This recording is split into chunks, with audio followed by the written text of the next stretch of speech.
nhộn chưa ai của cha đây nè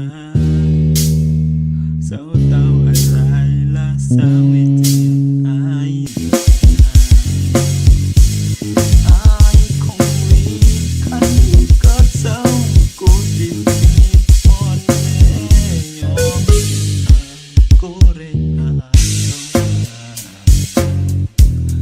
nàng ơi ai mà sao cái chừng